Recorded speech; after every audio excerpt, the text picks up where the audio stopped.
Think you know the best RPGs on the SNES? Well, we're skipping the usual suspects here, so no Final Fantasy and no Chrono Trigger.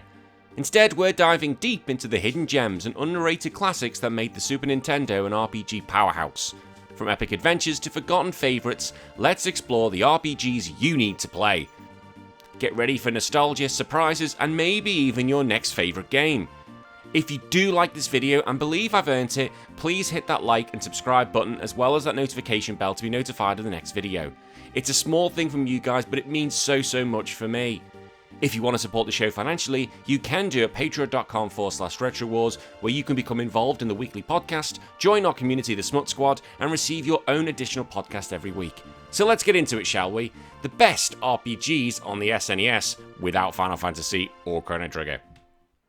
So let's start with Fire Emblem, Genealogy of the Holy War, which came out in 1996. Now we know Fire Emblem is a household name, especially after the series gained popularity worldwide on the GBA and 3DS. But Genealogy of the Holy War was a game changer in many ways and remains one of the highly regarded titles in the series. It just never came out in England, so you have to play it with a patch. The game introduces you to a world of political intrigue, large-scale battles, and an epic two-generation story. You play as Sigurd, a young nobleman who leads an army to defend his kingdom from invading foes. However, the story spans two generations, with Sigurd's journey just being the beginning. His son, Celise, although I've just said Cecil, takes up the mantle to fight an even greater evil. And what's remarkable is that the game shows the passage of time, and the player witnesses the next generation of heroes eager to take on the fight. One of the standout features of the Genealogy of the Holy War is the unique relationship system. Unlike other RPGs, characters can get married, and the union between two characters leads to their offspring inheriting skills and abilities. Now, this generational twist makes the story feel personal and dynamic. And that's not all. The strategic battles are huge in scale, and the maps are massive, demanding careful planning.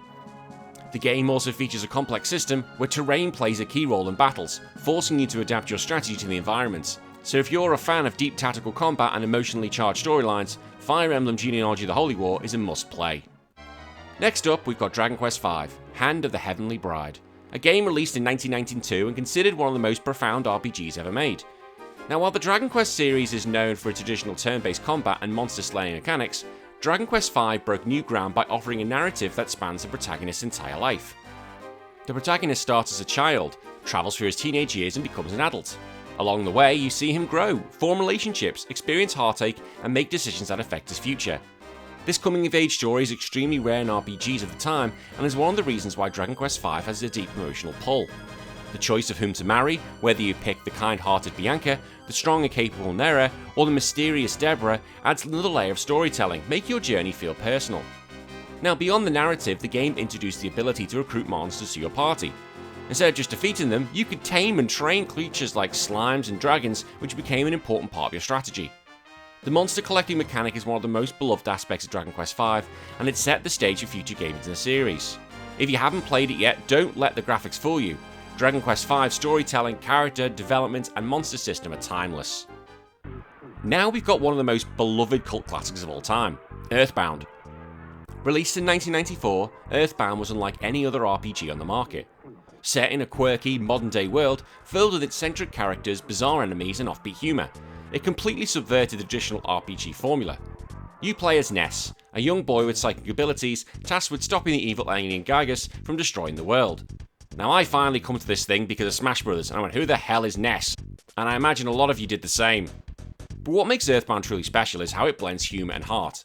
The game is self-aware and filled with quirky moments, from the unusual enemies like a trash can or a group of evil teddies, to the bizarre items you can find like a baseball bat or a teddy bear that fights with you. Yet despite all the absurdity, EarthBound is an emotionally touching experience that explores themes of friendship, growing up, and confronting the darkness within.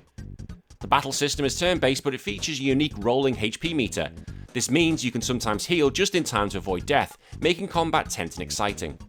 The game's soundtrack is just another standout feature. Its quirky and catchy tunes have become iconic in the RPG world. It's clear that EarthBound isn't for everyone, but if you appreciate the humour and a different take on the RPG genre, it's a game that'll stay with you long after you finish it. Next up is Lufia II, Rise of the Sinestrals. Now, I love this game. It's a 1995 release and is one of the best kept secrets on the SNES. While the first Lufia game was decent, Lufia II is where the series truly shines. It's a prequel to the original game and tells the story of Maxim, a brave young man tasked with stopping the powerful Snestrels, ancient godlike beings that threaten to destroy the world. One of the standout features of Lufia II is its puzzle-based dungeons. Unlike many other RPGs, the game challenges you not just with combat, but with intricate puzzles that require you to think critically. You'll find yourself moving blocks, activating switches, and solving riddles to progress, which makes the dungeons feel fresh and engaging. The turn-based combat is solid, and you can collect powerful magic spells to enhance your strategy. Additionally, there's a unique system as the Destiny system, where you collect jewels that can be used to increase your character's stats and abilities. It's one of the most satisfying progression systems, and it rewards players for exploration. Lufia II is also home to one of the most memorable storylines in the genre. The plot is emotionally gripping, and the characters are well developed, with motivations that are fleshed out as the story progresses. It's a fantastic RPG that blends puzzle solving, combat, and narrative in a way that few other SNES games can match. Moving on, we've got Terranigma, an action RPG that truly deserves some recognition. Released in 1995, Terranigma was developed by Quintet, the same team behind Soul Blazer and The Illusion of Gaia, and it continues the tradition of deep, emotional storytelling combined with innovative gameplay. The game takes place in a world that has died, and the protagonist Ark is tasked with resurrecting the world with its creatures. What makes Terranigma stand out is its world-building mechanics. You control Ark as he begins life back to the world, restoring animals, plants, and humans. It's a unique premise, as the game allows you to gradually shape the world around you, and the atmosphere of each area evolves as the game progresses. The real-time combat is fluid and fast-paced, and the game features an upgrade system where Ark gains new abilities as he progresses. The plot is full with twists, and it's got an emotional heart that's much deeper than you expect. Terranigma is full of character, creativity, and heart, and it's a hidden SNES gem that's a must-play for any RPG fan. For fans of tactical RPGs, Tactics Ogre Let Us Cling Together is one of the finest games in the genre. Released in 1995, Tactics Ogre is a strategy RPG with a deep narrative and intricate battle system that'll keep you hooked for hours. Now, I played this back on the PSP, and at the time didn't realise it was a remake of the SNES, and of course I've got this on the Switch as well. Set in the Valerian Isles, the game follows a young hero, Denim, who gets caught up in a war between three factions vying for control of the land. What makes Tactics Ogre so special is its branching narrative. The game features multiple story paths and endings which are influenced by the choices you make throughout the game. The political intrigue and moral dilemmas create a mature, engaging story that pulls you into the world. The tactical combat is incredibly detailed, with a grid-based map where positioning and terrain are crucial. The game allows you to recruit a variety of characters, each with their own classes and skills, which adds to the strategic depth. Tactics Ogre is one of the most complex and rewarding tactical RPGs you'll ever play, and it laid the groundwork for later games like Final Fantasy Tactics. And finally, we have Trials of Mana, or Second Detsu 3, as originally called in Japan. Released in 1993, this game is the third installment in the Mana series, and is often considered the best of the bunch.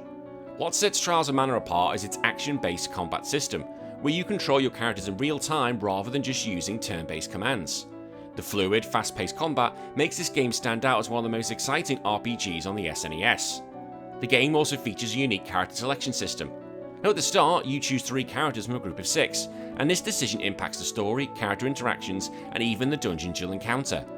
The branching storyline makes the game replayable and adds a lot of depth and narrative. What makes Trials of Mana truly memorable, however, is its emotional impact. The story is filled with heart-pounding moments, from the relationship between characters to the high-stakes battles against powerful enemies. And of course, the music is unforgettable. If you've never played Trials of Mana, the recent remake on modern platforms makes it a lot easier than ever to experience this classic, or you're going back to emulators with translators. So there you have it, 7 of the best RPGs on the SNES. These games represent a pinnacle of what the system had to offer, from deep storytelling to groundbreaking gameplay mechanics. If you played any of these games, let me know what you think in the comments below, and if you haven't, now's the perfect time to dive into some of these timeless classics. And thank you very much for watching. If you enjoyed this video and you believe I've earned it, please give a like, subscribe, and hit the notification bell so you don't miss any future content. I'll see you in a few days. My name's been Danny. Bye bye.